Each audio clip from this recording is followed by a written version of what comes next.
The book of meditator, इसकी happening मेरे सामने तब हुई, ये तब घटी जब लोग अक्सर मुझसे पूछते थे क्या करें, कैसे करें, क्या नहीं करें, क्या ठीक है, ध्यानी को क्या करना चाहिए।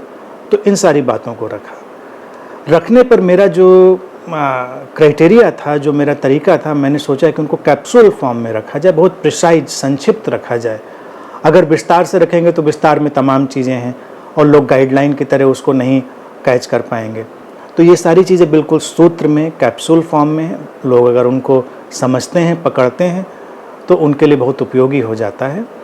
और अब इन लाइव सेशंस में ये अपॉर्चुनिटी है, मैंने इसको रोका हुआ था कि इस पर सेशन लेंगे, और एग्जिस्टेंस अभी चाहती होगी कि सेशन को हम आगे बढ़ाएं, तो हम उस सिलसिला को आगे लेते हैं। इसको इंग्लिश में ही लिखा था, तो इनको मैं पढ़ता हूँ, फिर उसको ट्रांसलेट करेंगे, उस पर बात करेंगे। ये सारे वर्ड्स रिटन वर्ड्स हैं, मैंने लिखा बहुत कम है, लिखने की बहुत वो मेरे अंदर से चीज़ नहीं आती है।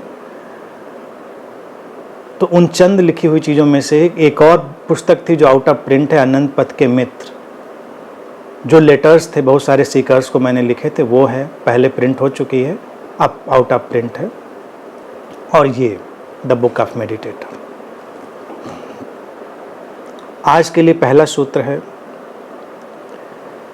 Meditator knows that the purpose of meditation is not to find God or awaken Kundalini, have visions, sensations, but to get connected to his beingness. He knows that all experiences, mundane or spiritual, if experiencer stands there with all his comparison, can bring perpetual suffering. अर्थात ध्यानी ये जानता है कि ध्यान का उद्देश्य ईश्वर को खोजना नहीं है, कुंडलनी जगाना नहीं है, तरह तरह के विजन्स, आध्यात्मिक अनुभव लेना नहीं है, सेंसेशंस वगैरह जो अनुभव करता है, ऐसा कुछ भी नहीं है जो मिस्टिकल वर्ल्ड है उसमें जाना। और है क्या? वो है अपनी बीइंगनेस से, अपने होने की अवस्था से, अपनी चेतना से जुड़ जाना, जुड़ा हुआ अनुभव करना। वो जानता है कि कोई भी अनुभव हो, चाहे वो साधारण हो या आध्यात्मिक हो, अगर वहाँ पर अनुभवकर्ता विद्यमान है, अनुभवकर्ता अगर वहाँ पर खड़ा है अपनी सारी तुलनाओं के साथ, तो ये एक अंतहीन दुख का सिलसिला बन जाता है।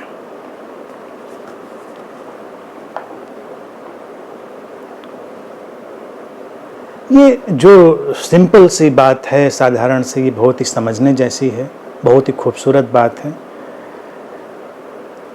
मेडिटेटर क्या चाहता है, क्यों चलता है रास्ते पर?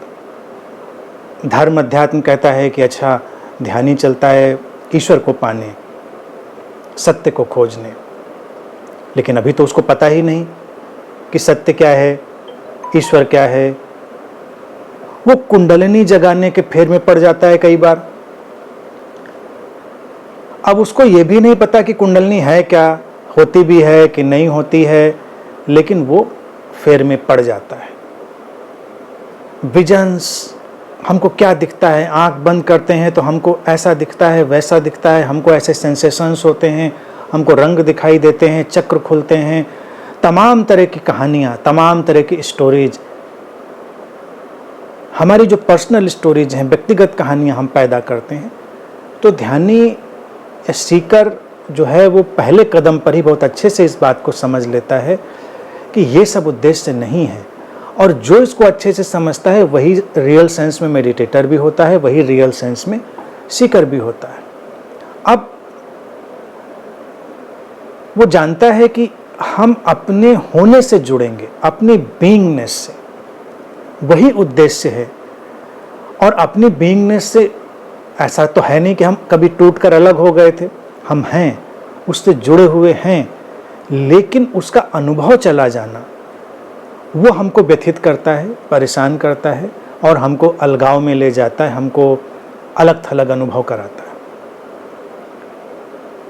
तो एक बार इस चीज़ की फिर से अवेकनिंग आना कि ये जो सारी यात्रा है खोज की, ये यात्रा ना होकर यात्रा में जाने को बंद कर देना है, यानी कि हमको ठहर जाना है, अपनी बीइंगनेस में हमको ठहर जाना है, अपने होने में।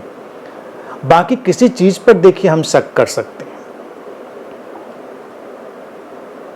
कुंडलनी है नहीं है, परमात्मा है नहीं है, विजन्स होते हैं नहीं होते हैं, अकल्ट का जो रियलिटी है वो नहीं है, क्या है, हर चीज पर प्रश्न खड़े कर सकते हैं, हम तर्क कर सकते हैं, लेकिन हमारा होना अनक्वेश्चनेबल है, प्रश्नों से परे है, हम हैं, इस पर कोई प्रश्न नहीं।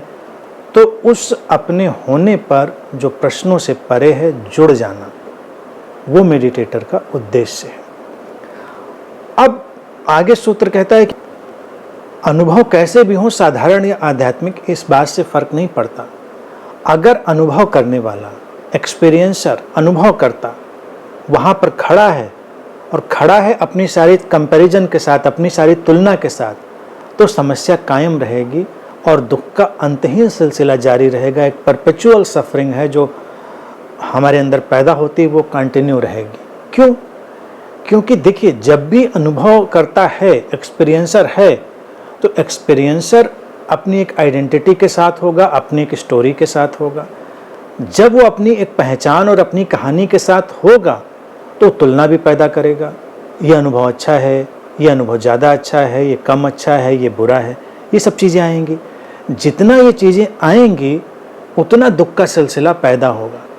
हमारा समाज, चाहे वो आध्यात्म के ढंग से चलता हो, आध्यात्मिक अनुभवों के उससे चलता हो, सामाजिक जो व्यवस्थाएं हैं उनमें खड़ा हो, उसमें दुख क्यों आता है? दुख आता है तुलनाओं से, बंटवारे से, जो ये बंट जाने की स्थिति पैदा होती है, इससे आता है दुख। तुलना बहुत खतरनाक चीज़ है, लेकिन तुलना हमेशा कायम रहेगी अगर व्यक्ति बना रहेगा।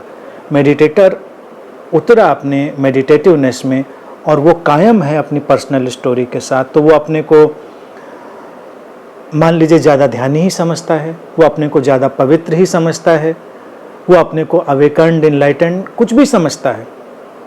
वो समझना ही उसको अलग बनाएगा और तुलना पैदा करेगा कि बाकी लोग वैसे नहीं हैं।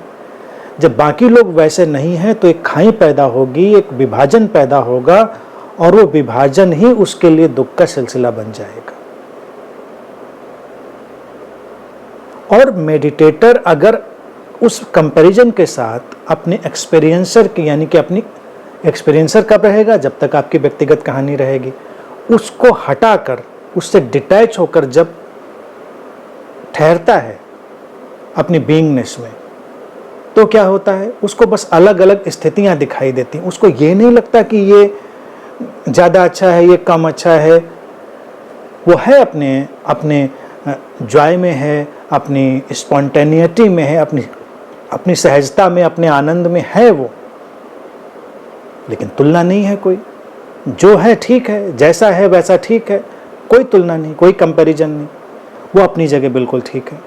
तो ये जो कंपैरिजन लेस हो जाना होता है, यही दुख का अंत करता है। अन्यथा हम किसी भी स्थिति में, किसी भी अवस्था में रहें, हम किसी न किसी प्रकार की तुलना जरूर पैदा करते हैं और उससे हमको परेशानी पैदा हो जाती है, दुख का अंतहीन सिलसिला पैदा हो जाता है।